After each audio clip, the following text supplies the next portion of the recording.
Hello and welcome. I'm Melanie Davis, the Community Relations Director for the City of Sterling Heights. I'm very honored to be kicking off today's important dialogue as part of Sterling Heights Black History Month celebration. Today's conversation includes several members of our Sterling Heights African American Coalition and other prominent members of our community, sharing what life is like for African Americans in Sterling Heights and Macomb County. If you are watching via the Facebook live stream and you have questions, please enter them as a post. And if we have time at the end of today's important conversation, we'll try to get to a couple of those questions with our moderator. So welcome, viewers, to our panel discussion, Walking in Our Shoes, Past, Present, and Future, a conversation on diversity, equity, and inclusion. Our moderator today is none other than esteemed Michigan Lieutenant Governor Garlin Gilchrist. A computer engineer by training, he has dedicated his career to solving problems using thoughtful innovation, progressive reform, and efficient modernization of policies and programs to improve the lives of hardworking Michigan families. As a part of the Whitmer administration, Lieutenant Governor Gilchrist has sought to address injustice and inequity across our state at every level. His approach to addressing disparities is deeply rooted in fact-based practices, science, and connecting with individuals across Michigan. Please join me in welcoming today's moderator, Lieutenant Governor Garlin Gilchrist. Thank you very much for that introduction, and I want to thank the leadership of the City of Sterling Heights for pulling together this important conversation. And I think this is a really solid way for us to wrap up Black History Month 2021. So I really appreciate your leadership and the leadership again coming out of Sterling Heights here. Good afternoon, everyone. It's my honor and privilege to present this conversation about walking in our shoes as Black Michiganders, and the stories that we have to tell, the lessons that we have to share, and the experiences that we all have to gain by connecting and conversing with one another. You know, I think Black History Month is as much about history as it is about connection, because we need to understand that we are all inextricably linked as people. Our experiences, thank you, buddy, our experiences really make us who we are, but our collective experiences and how we learn from the experiences of others, I think that really enriches what we have to offer in the world. And so this conversation is one I'm really proud to be a part of with all of you. We have some pretty amazing panelists from the greater Sterling Heights community who are here to talk with us today. So I want to introduce them one by one before we get into the broad discussion. And I want to use kind of one prompting question, because everybody has a really long and impressive bio, which I'm not going to read all of them to the whole thing to you. But instead, I'd like to have you all answer this question in one sentence. The question is going to be, what does diversity, equity, and inclusion mean for you? I want you to answer that in one sentence. Okay, so give me a think about it while I'm introducing everybody. And so we're going to start in the order that people are on my screen. I want to kick off with Dr. Sherman Cottingham. Dr. Cottingham has lived in Macomb County for the past 50 years. He received a doctorate in education from Wayne State and has served as a central office administrator for 3 very different school districts across Michigan. Texas Parish School System in Louisiana, across country. Texas Parish School System in Louisiana, Mount Clemens Community School System in Michigan, and the school district of the city of Pontiac. He has a really varied background. I'm really proud to have you, Dr. Cottingham, here. So can you answer that question, what diversity, equity, and inclusion means to you? He just has to tap his screen and unmute if you want to go to somebody else. That's how we'll come back. Dr. Cottingham, you're gonna get another couple of minutes to answer to think about that sentence for me. I'm gonna next then go to Dr. Crystal Gordon.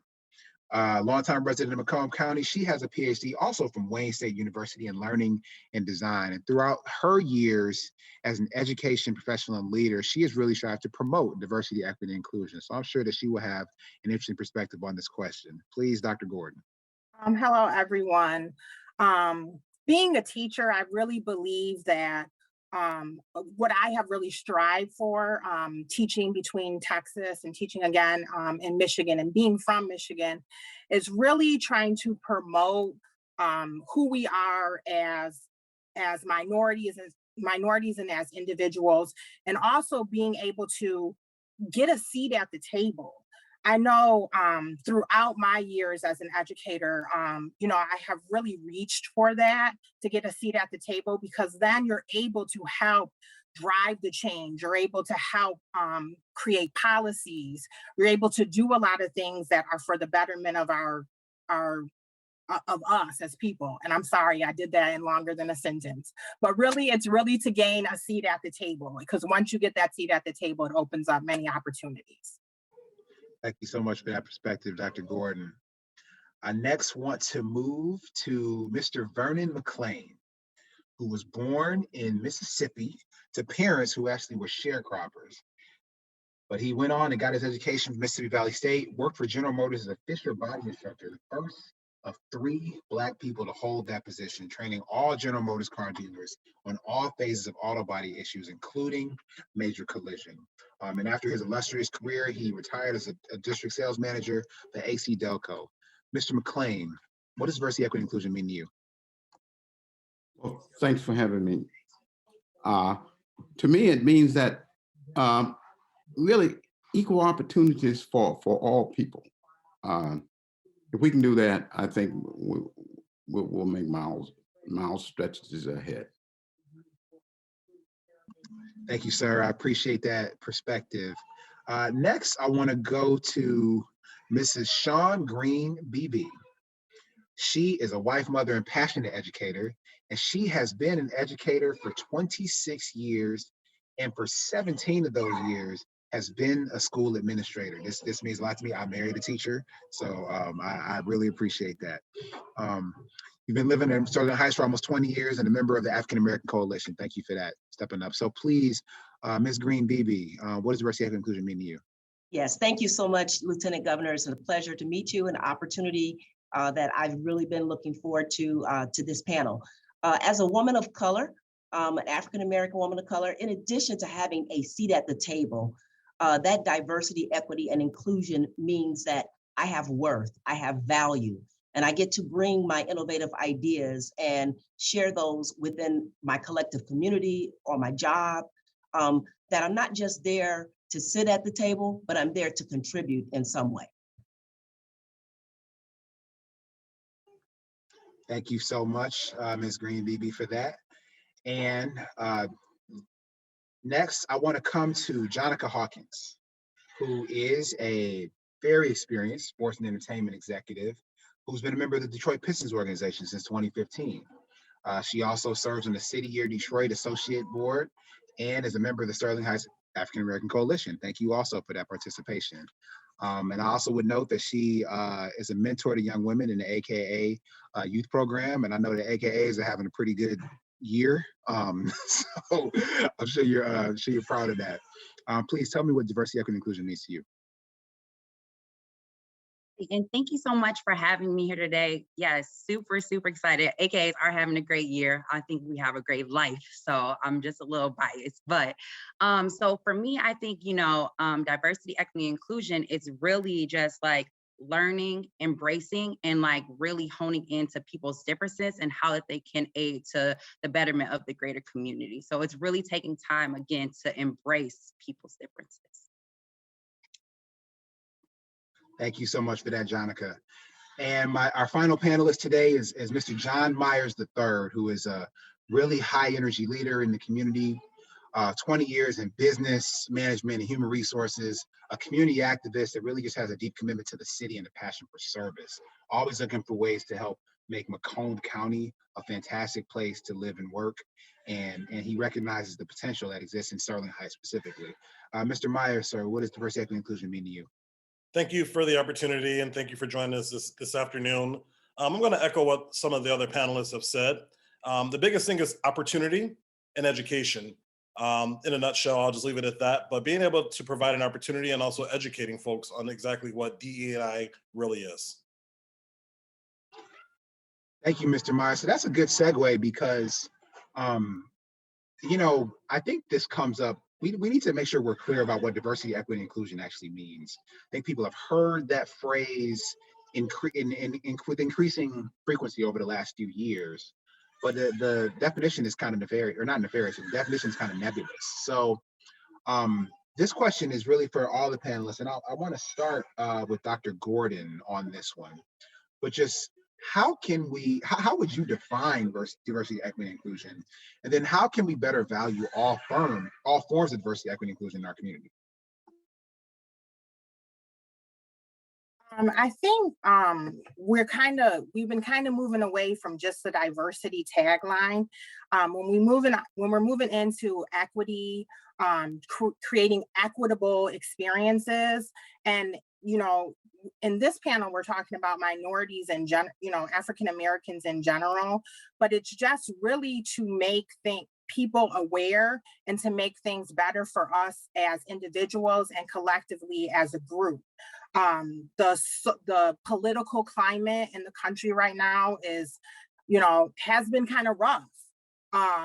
People over the, past several years or whatnot have really been brought to the forefront of, creating an equitable experience, getting everybody where we're able to be on an equal level playing field, to where we have the same equal opportunities as other people have. So I think when we're dealing with diversity and equity and inclusion, those are some of the things that we really need to bring to the forefront as African Americans, just knowing, things that we're able to do, and getting that out there. All of us here are, educated, but you need to get it into the community. It needs to be a trickle down effect to where people in our community know that they can move up and they can move around, and they can better themselves as the good of the people. Thank you, Dr. Gordon. And Dr. Cottingham, actually, I'm sorry, I didn't come back to you. So I'd like to have your answer and perspective on this question, please, sir, about what diversity, equity, and inclusion means and how we can make sure we value all forms of it. Okay, well, I'm still trying. Am I coming through now? Okay. I look at diversity as like an octopus. It's an octopus, it has a number of different ways it can go, and it incorporates a lot of different things, such as background, your social experiences in life. It deals with the racial, ethnic, and the socioeconomic areas. So to me, that's what I look at diversity as being. And you're right. I like what you said about you need to have a definition for this word so that everybody will be on the same plane when they're dealing with it. So that's what I think about diversity. Thank you, sir. Ms. Green Beebe, can I come to you next? Absolutely. Is that the same question? Yes, ma'am. Gotcha. Yes. So diversity, I think a lot of businesses for so many years, that was the buzzword, we're a very diverse business. We're a diverse environment. And it's not enough just to have people of color as a part of your corporation, your community, your business. It's really important that they feel welcomed, that they feel included, that they feel that they don't feel alienated. If I'm sitting at a table and I'm the only Black person in the room, oftentimes we feel alienated at the table. We don't feel as if our voice matters. I might speak up and say something or offer a suggestion or an innovative idea, and it doesn't necessarily carry the weight. But I think when we really focus on diversity, equity, and inclusion, we're looking at not just including people who don't look like the mainstream or who don't look like the majority, but not just having them there, but making sure that their ideas matter, that their thoughts matter, that the information that they bring to the table is valued. That they're equally paid and given the same weight and opportunities as everyone else. Having access is one thing, but I have to be afforded the same equity in order to be really, really a part of the mainstream culture. I think that's really important, just the sense of alienation. I've experienced that as the only African American in the building sometimes, and that can be, sometimes it feels depowering, because you're there, but you're not really there. You're just there in presence, but you don't necessarily feel welcome.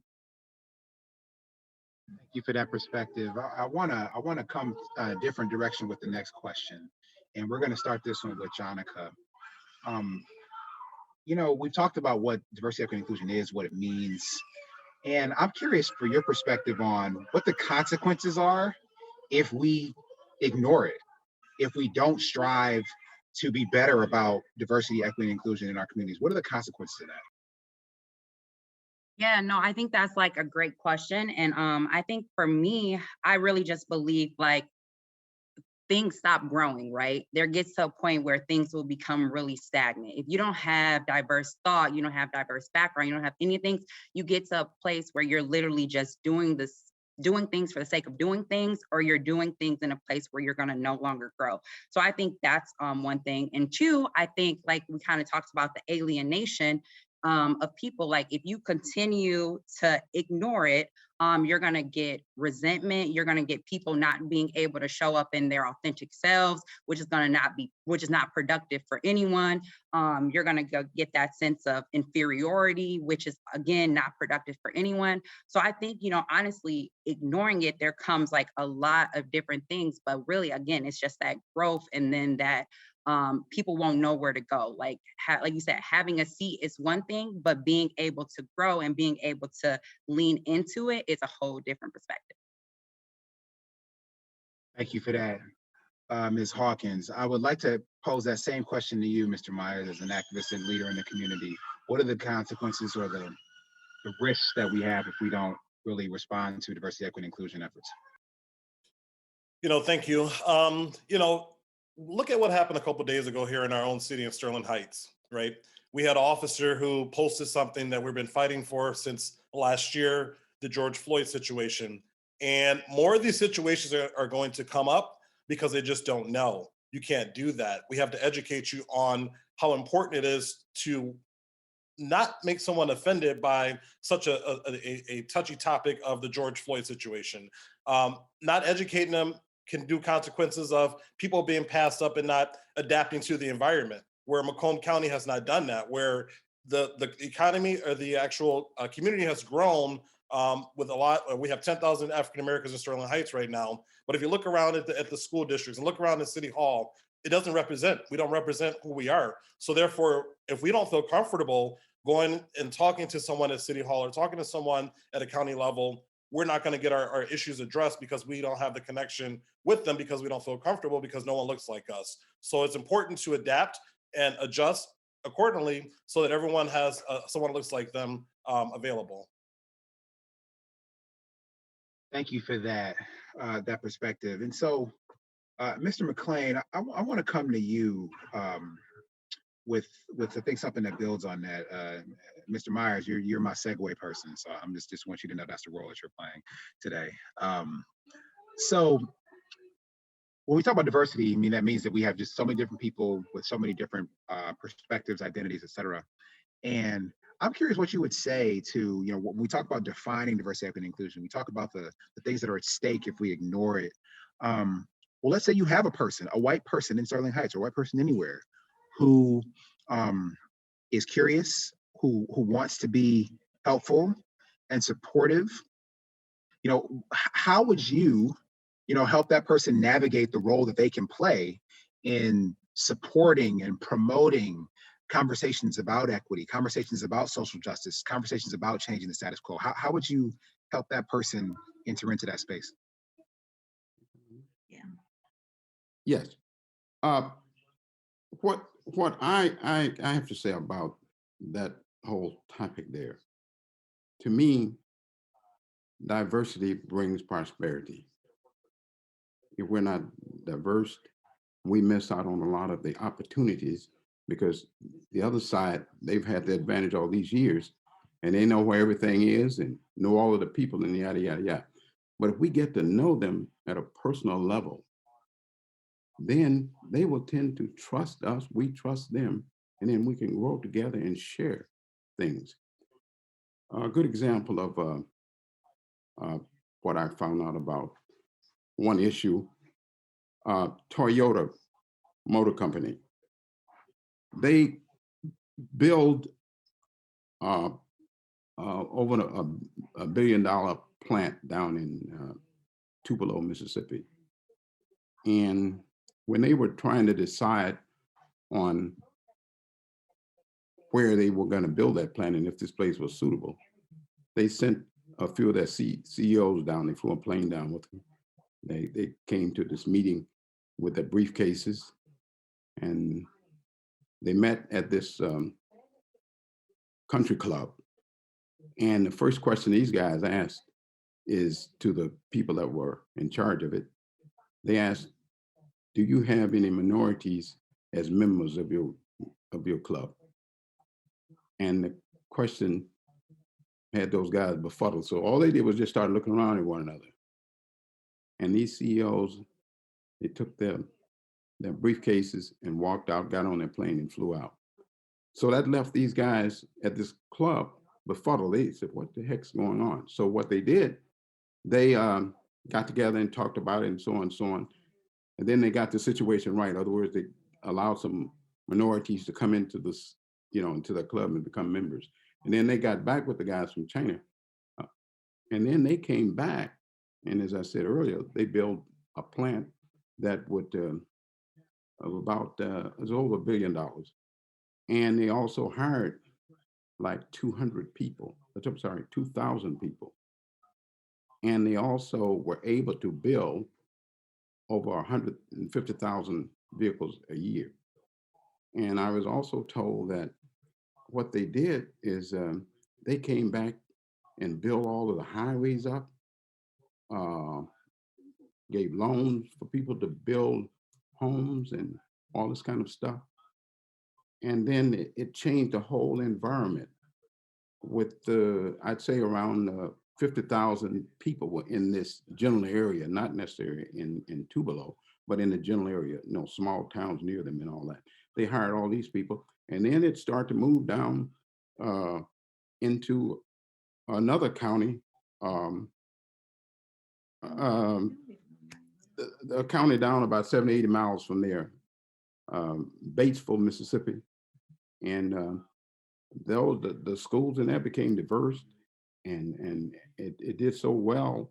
And then a lot of people came from other parts of the country to help get Black people ready to vote and all this kind of thing. And that was just a few years ago. So the whole environment has changed just because Toyota stepped up and told those people. They didn't verbalize it to them, but they showed them. And that's probably the most important thing, is to watch what people do, not what they say. So they learned a great lesson from that, because they would not put their money into this area until they found out diversity was established in the area. And I think that's one of the things that we need to see around here, because money talk and all of that, and you can finish the sentence. Thank you for that. I mean, basically that it's the outcomes for everyone are better when we take inclusion and diversity and equity seriously. Dr. Gordon, what would you say to a person, again, the question is about if a white person essentially wanted to be supportive, be helpful, to understand a role that they could play in promoting and advancing these efforts? How would you, direct them or encourage them to participate? I think you need to be able to have meaningful conversations with white people, because a lot of times information can get misconstrued because there's just like a barrier within the communication. And Mr. McClan made a good point that I hear on Rachel Maddow all the time. He said, you watch what people do rather than what they say, because a lot of times I've had individuals come to me and they're like, you get the, oh, I have a Black friend. I know Black people or whatnot, but it's a matter of, like being able to like understand where we come from. being able to, understand some of the struggles that we've been through. I know, like, my parents, probably Mr. McClan, and I definitely know Dr. Cottingham, have been through some things as, African Americans. Mr. McClan, he's from Mississippi, like my father is. And then John Myers and myself, we've also been through some things. I mean, we're not that old, but I feel like any Black individual has gone through some issues. Our roads traveled are not easy for any of us. And I just think, a lot of times we talk about like white privilege, and I think a lot of white individuals need to understand that they have a privilege by the color of their skin in a lot of situations. And when we walk into a room, we've talked today about walking in a room and being the only Black person. At my job, I'm one of the only. I've always been one of the only, except for when I was in Houston, but I've always been one of the only. And just getting them to understand what we go through on a daily basis, because our job and who we are as individuals is not easy. I mean, even though I grew up out here, which was predominantly white, I still have had challenges driving while Black. What are you doing in this area? A lot of times them and their kids, that doesn't happen to them. So just the communication and being able to understand, or at least put yourself in our shoes and at least attempt to understand, because I think a lot of times the attempt to understand is sometimes fallen at a wayside. So that's my main thing. Let's have a conversation, and then for the conversation we can build trust, and I can help you understand what it's like to be me, to be in my shoes. I appreciate that, Dr. Gordon. I'm the first Black person to hold this position in the history of the state of Michigan, and so this is something that I confront on a daily basis. And when we're last year, in the midst of the pandemic, when we were unapologetic as a state about responding to racial disparities, in the midst of the calls for justice and policing and investing in our communities, I told the stories that I have as a Black man, and my own, very negative experiences that I've had with policing since being 9 years old. And I think that was honestly surprising to some people. I mean, it wasn't surprising to probably anybody on this meeting, but I think it was surprising to some people. And I thought it was important to share that, because you can't achieve your way out of those experiences, right? To make you who you are. And it's important to value that in everyone. And so with that, Dr. Cottingham, I want to go in a slightly different direction. As we have these conversations, as these sort of initiatives on diversity, equity, and inclusion are launched in different types of organizations or institutions or communities, how do we measure their impact? Like, how do we know if they work? Am I coming through? Can you hear me? Okay, let me follow up on what Dr. Gordon said. And I'm gonna give you a real example here. I was working in the Mount Clemens School District, and William Hardin, I don't know if some of you might not know him, but he was the superintendent of the school.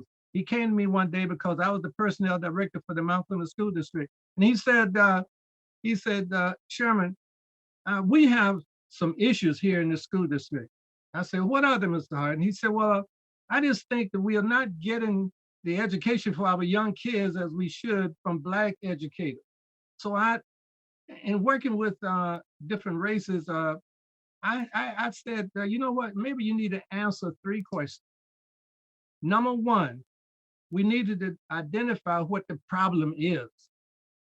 And I said, after you find out what the problem is, you need to ask yourself, what is the problem? Or why is the problem here? And the final question would be, how do we solve it? So let me just tell you briefly what we did. He said, look, I'm going to report to the Board of Education, and we're going to ask them to give us some resources, and we're going to do this. So when I went to the board said, well, I tell you what, go up to Michigan State, go up to University of Michigan, and get us some Black teachers. So I told him, I said, no, you can't do that because the Black teachers are not at Michigan State and University of Michigan. Those Black educators are in other fields. You got to go to where they are. You got to go down south. So anyway, I want you to know that we solved that problem, but beyond that, if you're talking about whites having to want to know what they can do, they must have a good heart.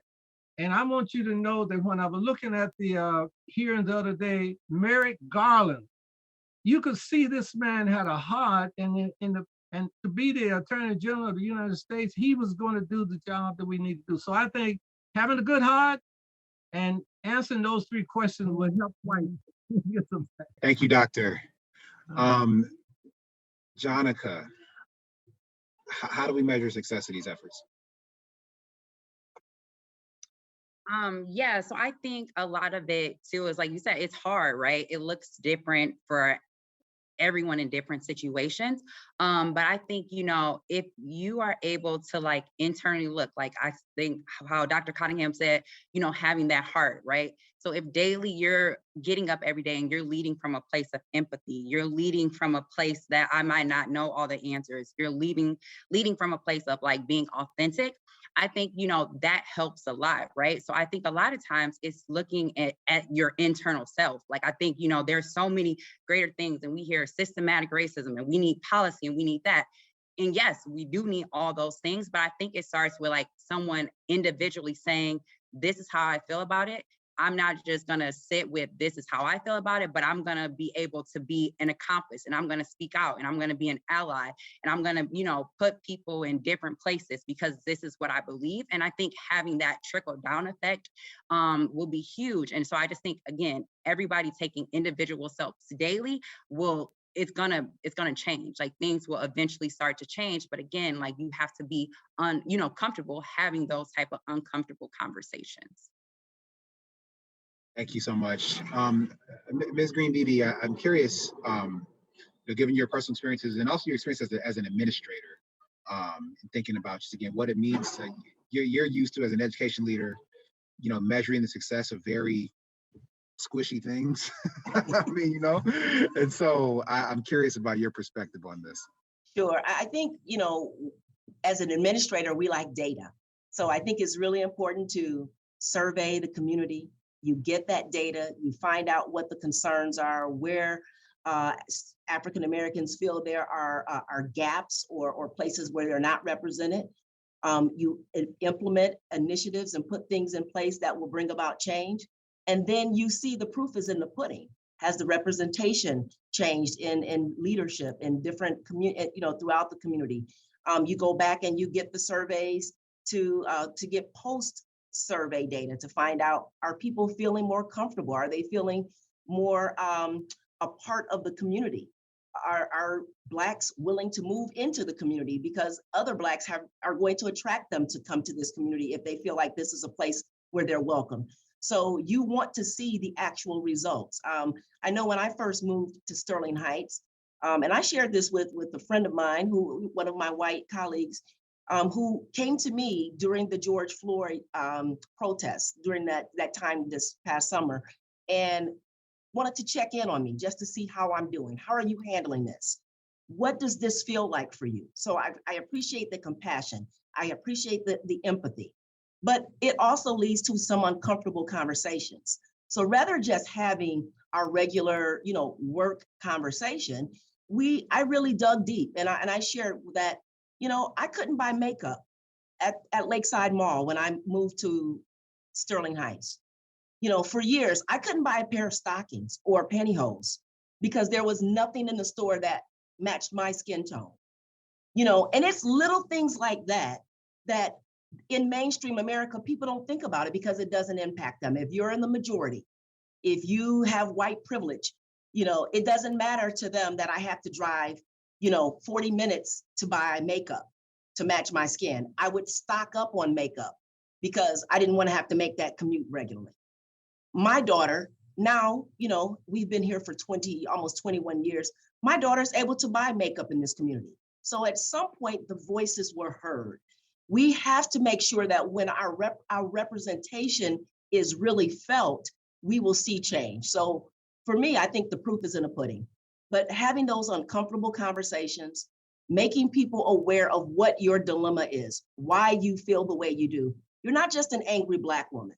You're a Black woman who wants to be acknowledged. I don't want to feel alienated. I don't want to feel invisible when I walk into the room. I don't think it's fair. I shouldn't have to change my style of hair to go into the workplace, to look like everyone else. So I think it's really important that it takes a step of boldness for us as African Americans to say we're not going to continue to just meld ourselves into someone else.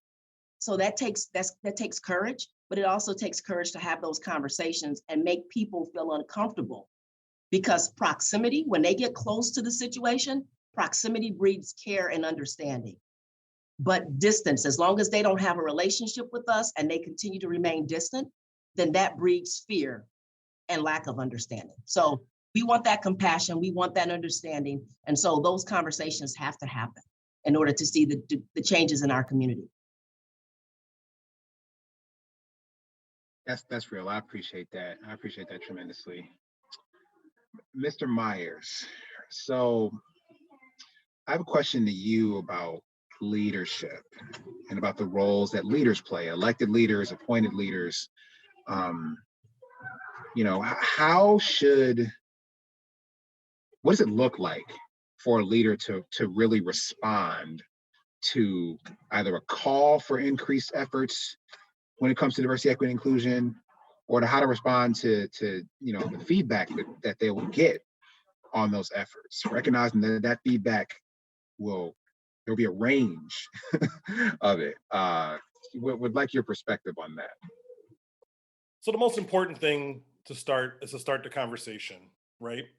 Listen and take action. I mean, that's the most important thing.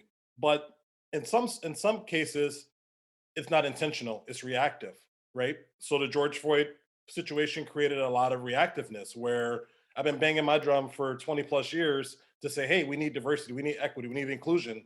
But as the George Floyd situation took place, people became very reactive. So things have to be intentional, and we have to hold accountability.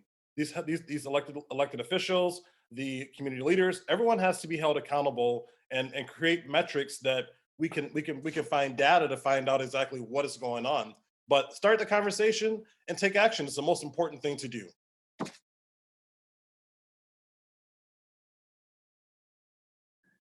Great, thank you for that. So we are rounding the corner here, coming toward the end of our time. And so I want us to think about and share with the people who are participating in this. And I thank folks for continuing on and sticking with us for this esteemed panel. So I'd like to ask a question for all of you to answer. And that question is, how do you, and this is related to the question about how do you know this is working, but I think this, again, that's about progress. I want to talk about completion. What does Sterling Heights look like when diversity, equity, and inclusion, when the work is done? Can the work ever be done? And if it is done, like, how do you know when it's done? Like, what does completion look like? Because when you embark on a project, most of the time you're thinking about it like, we can solve this problem. Get as an example, when in Michigan during the pandemic, we believed that we could address racial disparities, and we made progress to flatten those disparities. We recognize that progress is fragile, so we're not done yet. What does done look like? We're going to start with Mr. McLean. Well, what I'm going to say, it may not be popular, but it's the fact. I think all of us, and that blacks, browns, whites, all of us, because if all of us would change what we're doing wrong, whatever, at least 10%, we would see a massive change overnight. Just 10%. We don't have to do it all, just do 10%. None of us can sit back and not do our share. All of us has to work toward that. In other words, if you come into a neighborhood you need to be knowing who live next door to you, right? Because if you're in a neighborhood and something happens in the neighborhood that affects the neighborhood, you need everybody to pitch in. It comes a storm through your neighborhood and blow a bunch of trees down. My tree fell on your house. Your tree fell on my house. I can't just go get my tree off my house or your tree off my house. I need to go over and help you get your tree off. In other words, we need to get to know our neighbors at a personal level. We need to get to know somebody of different race and ethnic and ethnic differences. We need to get to know those people because we can learn from everybody. And they don't get to understand us until they know us personally. And then they'll start to have an empathy for us if they get to know us at a personal level. No. And so that's what I'm saying. Everybody needs to. I'm hearing a lot of what other folk need to do, but there's something left for us to do as well. Everybody, and I don't mean blacks, I mean every creed on this earth. Everybody needs to pitch in and do something. And if everybody pitch in, it'll make that job a lot easier. And in conclusion, you asked a question a little earlier about when will we know it's done. I think, and I'm gonna give you an example. We're never to the point, in particular for men, if you want to be clean shaven, you got to shave regularly. It's never done. And you got to go to and take a shower every day if you don't want to be called Mr. Stinky, right? Because it's never done. And so that's the same thing with this, because the people who pitched in and made it happen, they're gonna die. They're gonna pass on, and then the next generation has to pick it up and keep it moving. It's never gonna happen. It's work that will never get done. It will always be something that you got to keep, attending to and keep working it. That's what I think. I'm absolutely gonna steal that shaving analogy, just for the record. That was really good. I haven't heard that articulated in that way. That was very powerful. Mr. Myers. It's very important. I'm sitting here thinking about a lot of different things of when do we know we're done, right? So the first step is to take a look around. Who's sitting at the table? Who has the opportunity? But how are we engaging folks to want to join the team and be a part of the solution and be a part of it? So you think about the big march we had on Hall Road last year for the George Floyd the actual protests, and everyone was engaged, everyone was on board, everyone was great. Well, as soon as the cameras went away, everyone went away. We're still here banging our drum. We're still meeting with the African American Coalition. We're still talking about issues. We're still fighting. It didn't go away because the cameras went away. This job will never be over until we have a seat at the table, until we have representation that's able to go out into the community and talk to our youth and talk to our elders and help them know that, hey, we're trying to make a change here. But our job comes from everyone saying that, hey, listen, it's not going to be as easy as just typing an email or coming up with a speech or doing a call like this. There's equitable sweat, blood, and tears that has to go into figuring out this cause. So in order for it's going to be a never-ending battle for us, but there's light at the end of the tunnel if we have buy-in. We need buy-in from our elected officials. We need buy-in from our community members. We need buy-in from our other racial counterparts. We need buy-in and we need help. That's the only way we're going to be able to get to the end goal is by everybody understanding what we're doing, what we're trying to accomplish. But the most important thing is accountability. Holding folks accountable and saying, hey, this is what we need. Why don't we have this? Why don't we have that? It's important that we ask those hard questions. That's the only way we're going to get to the bottom of this and get to the end of the tunnel and know that we've done a job well done, but we got to keep fighting. Thank you, sir. Dr. Gordon. I'm you. We were talking about leaders and having leadership, and like you, Lieutenant Governor, and our governor, you have to have good leaders and people under them that will help carry out their vision, their mission. Because if you don't, you become reactive. And that is what we have seen too often in Sterling Heights and in Macomb County, is that you become in this reactive state. And when you become reactive, nothing usually good comes out of being reactive. You really need to be proactive about this change. Once you become proactive, you can teach your community members, where everybody in the community is represented. And like Mr. McClan said, the job's never ever going to be done, because your community is constantly going to be changing, constantly going to be shifting. We're constantly going to need to shift directions, go in different directions, and do different things to make sure everyone is represented. When we're reactive, it's like a ticking time bomb. And you start jumping to conclusions and then nothing ever happens. So just the main thing we need to really understand is that our community is changing. It has changed a lot in the 20 years that I've been a part of it, from being a younger child. The school districts are changing, everything's changing. And one of the main things we need to really do is to teach tolerance, because sometimes people are resisting the change and they don't have the tolerance factor in place. So we really need to get into that teaching tolerance so that we can accept everyone in our community. And once everyone is accepted, everyone is represented, I think our community will flourish and be a lot better. Thank you, Dr. Gordon. Ms. Hawkins. You know, for me, I think one of them is like practical example is, you know, I went to a school that was predominantly white. I was like literally the only Black girl for my whole almost schooling time.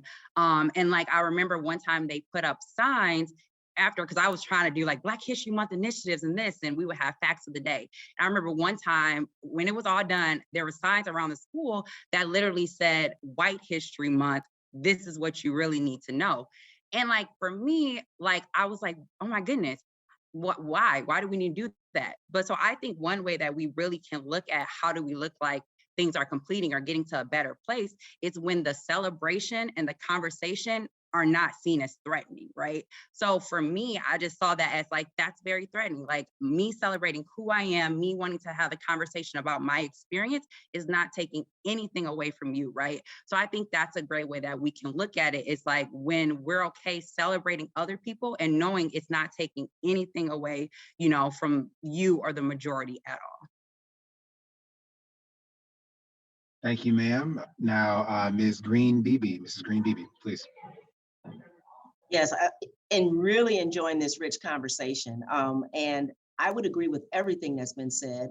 It's never done. The work is always before us. We're constantly striving to make progress. We should see progress in our community, but we know that because things are ever changing, we have to change with the times. Things should be better for my children than they were for me. We don't anticipate that things should be worse for my children. I would hope that my things should be better for my generation than it was for my parents' generation. So the work is never done. And like Mr. McClain said about the shaving, I immediately thought of an analogy with gardening. A gardener has to tend to his crop. And you don't just go out there and do it once. You're doing it constantly. You're pruning the trees. You go out and trim. You have to, seed and water. And it's continuous seed time and harvest. You get a harvest from what you've planted and what you've done to tend to that garden. But then there's going to be a time when it's going to lie dormant for a while and things are going to die and you're going to have to get back to it. Otherwise, you're going to have a barren field. So I think we have to consistently work at how we're going to produce for our community and for future generations. We change with the times. So it's never done. Thank you, Mrs. Green. And Dr. Cottingham, you will have the last word. Yes, I like to use the word proactive. Proactive is a way to deal with issues before they become a major problem. And I think as we look at this issue, we need to begin to work in a situation where inclusion, as well many have said, can take place. And I look at the surroundings we have here. We're in Macomb County. North of me here, you do not have a lot of people on the boards there. Central Macomb, you don't have it. Down in Warren, you don't have it. And I think if we were to look at the car industry surrounding us, General Motors, Chrysler, Ford, if we were to look at that and say, that's an economical gold mine there.